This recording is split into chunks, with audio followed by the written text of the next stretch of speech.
Hello दोस्तों, मैं आपका भाई कृष्णा। तो दोस्तों आज बात करने वाले हैं खुशबू गाजीपुरी के बारे में।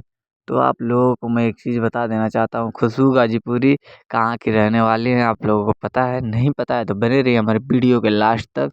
और एक चीज़ आप सबसे बता दूं कि अगर आप हमारे चैनल पे नए आए हैं तो प्लीज़ हमारे चैनल को सब्सक्राइब कर लें, वीडियो को लाइक करें, कमेंट बॉक्स में ज़रूर बताएं आपको खुशबू गाजीपुरी का डांस कैसा लगता है, खुशबू गाजीपुरी कैसी लगती है।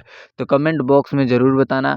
तो आप सभी लोगों को मैं बता दूं कि अगर आप हमारे चैनल पे नए आए हैं, चैनल को सब्सक्राइब करके जाइएगा, क्योंकि भोजपुरी स्टार जितने भी हैं सबके बारे में मैं वीडियो अपडेट लाता रहता हूँ, उनके गाने के बारे में, उनके फ्यूचर के बारे में। तो आप लोग हमारे चैनल को ज़रूर सब्सक्राइब कर लेना, ताकि मैं जिसके भी बारे में अपडेट आप तक पहुँचाना चाहता हूँ आसानी से पहुँचता रहे।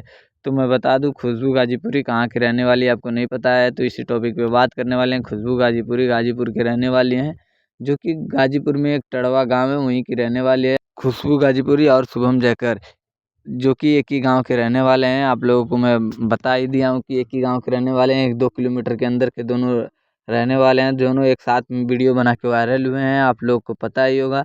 जो कि इन लोगों का डांस बहुत ही ज़्यादा पसंद किया जाता है। तो धन्यवाद दोस्तों ऐसी जानकारी